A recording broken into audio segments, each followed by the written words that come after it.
Happy Sunday. Welcome back to another episode of the I AFYL Podcast. This is Jay Moore, your healthy accountant, helping you to account for your life. Today, we're just going to break down one thing: why faith-driven entrepreneurs give up. Why faith-driven entrepreneurs give up. I had a recent conversation that opened up, I believe, a can of worms, at least to understand the mindset of what happens in a person's life, especially a faith-driven entrepreneur, when they do something and then they don't get the result, or the result they wasn't looking, or the result that they was looking for. So I was on the conversation this past week, and I was talking, well, it was a coaching call, and I was talking to mentee and I was asking questions, and the question that I asked was around something that they did in the past. As you know, I can't remember the exact question. No, it was actually in like in the health arena. Hey, did you ever try this? Yeah, I did try it. I did do it, and I did it for a long time. So first thing we want to just kind of jump into with faith-driven entrepreneurs, and for that matter, a lot of different types of entrepreneurs, is that when you do something and I know that I'm doing something good, I know that there's a result that I would like, and I'm just going to do it. And so they did it. They did this thing. I think they were like not eating a certain food, and what they were hoping for something, right? They were hoping to feel better and all that good stuff, and wanted to lose weight too. And what they told me was interesting. They said, we did it for a year. We removed these things from our diet, and I still didn't lose any weight, didn't get any results there. So I asked the question, I said, why'd you stop doing it? I don't know. I said, that's interesting. So the question that we were talking about was like, it was like a fitness question. And, what should you remove from your life? And it's like, oh, I'm going to remove this. But then it was like, no, I can't remove that.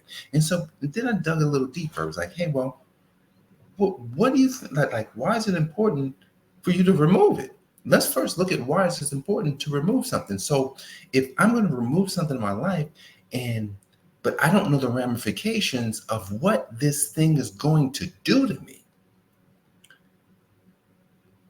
then I don't really understand why I should do it. And so after a series of why questions, what we found out is that there's one things in a person's diet is keeping them from all of their dreams. What? One? No, it was two foods. 2 food ingredients, keeping them from all their dreams. At least that's what we came up in that call just a few days ago. And I sat there and I said, you telling me these 2 things, what has literally been, had we just addressed it, had you just addressed it in a way that empowered you to know that your dreams were on the line. What? You're telling me that you gave up your dream because of that? So I shared a story with the person. What I said, look, I've been doing 500 push-ups a day since January. It's July, halfway through. Haven't missed a day. Not one day missed. Except January 1st. Only so one day was missed, January 1st. And so it was interesting. I said, man, I looked at the picture from January, I looked at the picture from last week, and, some changes, it wasn't as many, it wasn't as good as I would like it to be. But I ain't going to stop, though. I'm not going to stop doing it. I'm not going to stop doing it. One of the mere fact, it's helping me to be accountable. That's the first thing. So it's crazy because I was recently thinking about a way to repackage, reframe, just transform my life all over again. And what I realized is that you have to repackage. You literally have to go against the things that you were doing so that you can get another result. And so it's like I look at the push-up and says, man, I got to change it up a little bit, right? But I'm not gonna stop doing it. I had to change it up a little bit. I'm not going to stop doing it because I've gotten like so much more results as a result of doing it that I would never want to give that up. I don't want to give that up. I don't know that I'll do this for the rest of my life, but I do know it's not going to stop this year, 2024. It's not going to happen. I'm going to keep going. Now, but let's talk about this giving up.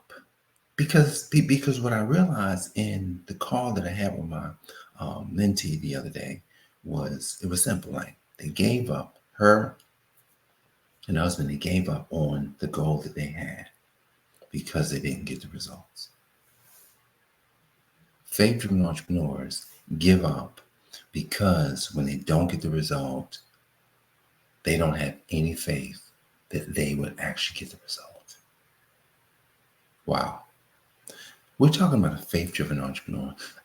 So faith being the thing that we possess, which everybody has it. Like, everybody's a faith-driven entrepreneur because faith is the thing that everybody has. We all have an expectation. And because we all have an expectation, then we all use faith. I'm just saying it different. I can just call you entrepreneurs. But a faith-driven entrepreneur means that this person probably, they could be religious, they could be a Christian, they could be a kingdom entrepreneur, they could be somebody that relishes in their beliefs. So we'll stick right there for now. So faith is the biggest asset in the faith-driven entrepreneur.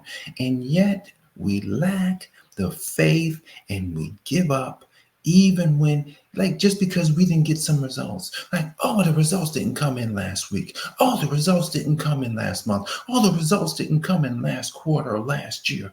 I'm just not going to do this. Well, they probably don't say that. They just give up. So how does a faith-driven entrepreneur stay going, stay moving so they don't give up? So I talk about the push-ups and getting some results, but not the results that I ultimately would love to have. What I say to myself in a situation like that is, man, I still got time. Man, wow, I got tomorrow. I got today. Like, I can just keep going. Like, just because I can get the results that I wanted in 6 months doesn't mean I can't get the results, because if I could see the transformation process happening, what am I having to go through to get it? Like, what am I having to go through to get it?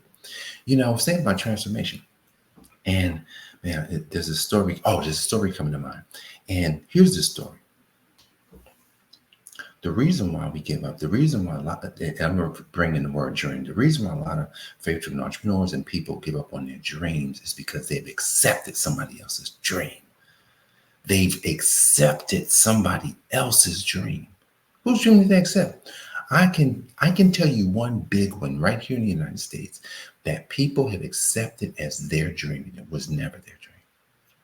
It was created back in the 1950s.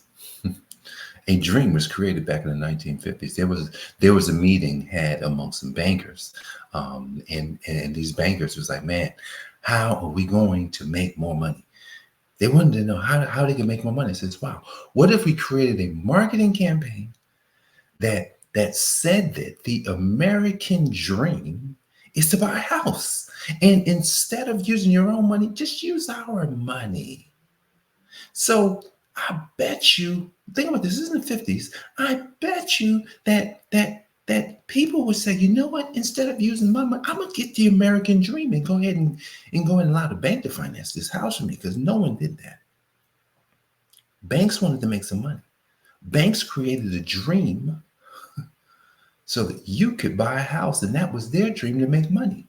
So think about how somebody else's dream was taken on by the masses, literally whole industries. The real estate industry, the real estate agent industry was birthed on the American dream. That's where so many people get into the real estate business, to help people to buy homes, because of the American dream. Oh, everybody's got to own a house. Man, you brain dead if you don't have a house. And I'm just like, I don't know, right? We should have a house that makes us money. But we have a house that makes us pay for it over 30 years, and then we pay double, triple of whatever the house costs. That doesn't make any sense. But it does, because it was somebody's dream. So wait a second. You telling me I could sell my dreams to other people? Well, you can sell your dream to other people if it seems like it's their dream. So when the bankers came up with the American dream, it never said it was the banker's dream. The banks didn't come out and say, hey, this is our dream for you to have a house. No, they said it was your dream. They said it was yours. They called you out, just like faith-driven entrepreneurs. They called you out and said, this is your dream. Faith-driven entrepreneurs, a lot of times, the dream that a lot of people, I would just say faith, men and women of faith have. Oh, I want to go to heaven. That's their dream. How about heaven on earth? I'm going to sell that dream. How about that? I'm just playing. I don't know. It might. But anyway, so faith-driven entrepreneurs, they give up because they give up because they don't get the results that they want. But ultimately, they're giving up because they didn't go after their dream. They're living someone else's dream. Yeah, that's what's happening. So how does one, this last part of the conversation here, how does one decide to go after their dreams and never give up on their dreams? All right, let's unpack this. So what is a dream? What is a dream? A dream is a longing. A dream it's something that you saw in a time that wasn't now. You saw something. We'll just say this. We saw something in the future. We saw something that empowered us. We saw something that we ultimately desired. We saw something that maybe gave us freedom, that gave us impact and influence and significance. But man, this is good. And then you open your eyes like, oh, well, I'm awake now. I'm awake now, but I don't see the dream. Well, I close my eyes. I see it again. And so when we have a dream, it's to say, oh, yes, man, I'm sitting there like millions of people say, I will account for my life. I will bring to my family, to my neighborhoods, to the marketplace, the thing that would help other people. Like, that's my dream. Like, I have a dream to see something like this. Yet it's like, man, I could have given up. There's days I want to give up. There's days that I want to do anything like this because I'm like, man, the dream is not here as of yet. But then I close my eyes and says, well, let me just go ahead and do it again. Because you know what? Maybe it's today. So we got to first realize that we have a dream. And even though the dream is not fully manifested today, every day, we got to get we got to get a fresh sense of the dream. And literally today, I'm telling you, this Sunday, June the 14th, I wanted to not do it until I went into the dream. I went back into the dream. What's valuable to them? What's happening in their life that I can talk about? Faith entrepreneurs giving up. I have conversations with people. Oh, it's just the business not working. And I had a conversation recently, and a person was telling me about their business, but it was a nonprofit. But they thought it was a business, but just a nonprofit. It's like, wait a second, you talking about a nonprofit? Who told you to set up a nonprofit?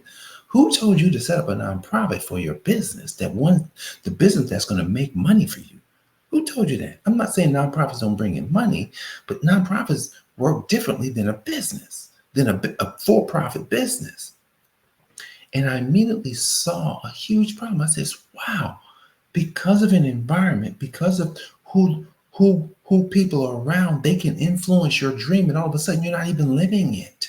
And so I'm listening to the faith-driven entrepreneur who is powerful, a leader, as someone who commands a room, and yet they were in the wrong vehicle. Like you're driving the wrong vehicle. You're not driving the business vehicle. You're driving a vehicle that's not made for business. It's made for donations. It's made for grants. It's made for, oh, let me help out the people. It's not made for business. I says, that's interesting. So here it is. We can't allow the influence of the wrong individuals to affect our dream. So we got to know what that dream is. Truth moment here, guys. Truth moment. I want to be as truthful as possible about all of this because I'm still working on my dream. I had something happen just on Friday. It cracked me up. So my son Jacob, who's the entrepreneur in the family, he's growing. It's crazy. He's growing to be an entrepreneur, and so he's in school for culinary, but he took a job in sales. Which what he's doing is he works with a company that puts it's called Leaf Filter. They put guards on your. They cover your gutters so the debris and stuff and the leaves and stuff don't get in there, and your gutters are free to just flow with water.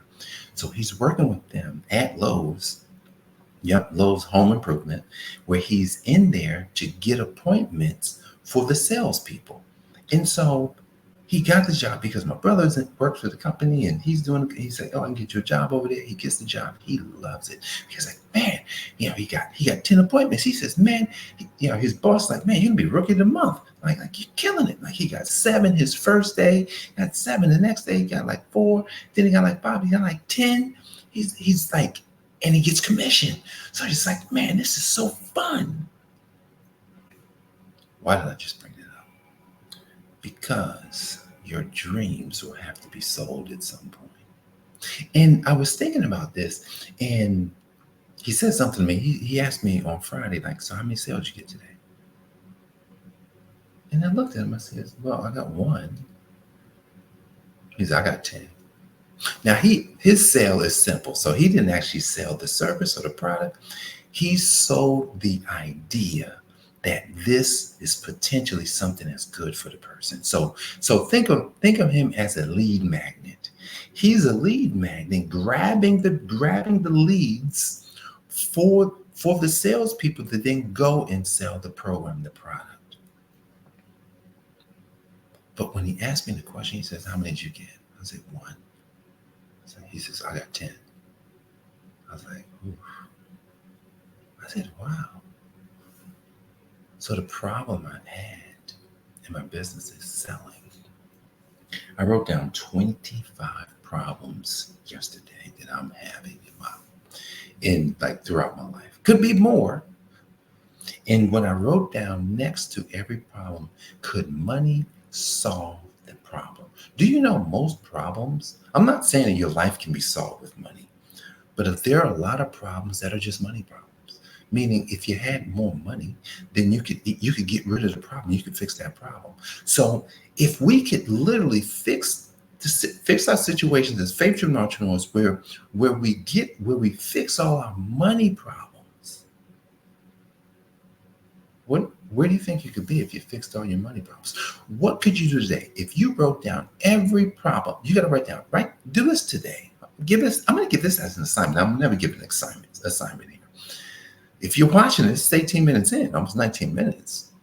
So you're the kind of person who's thinking about, man, I don't want to give up.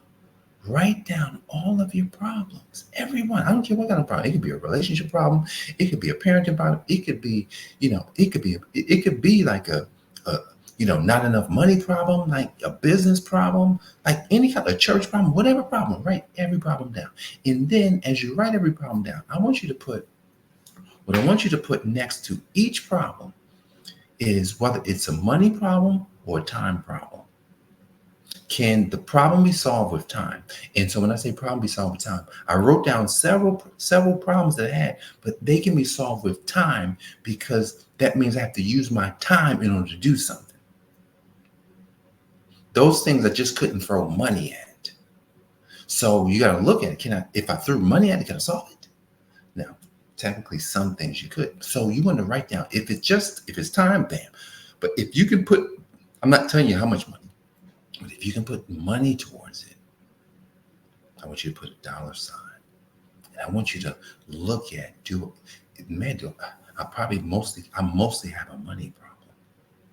And if I mostly have a money problem, then what is it should I focus on as a faith-driven entrepreneur that will empower me and that would literally get rid of all of these money problems?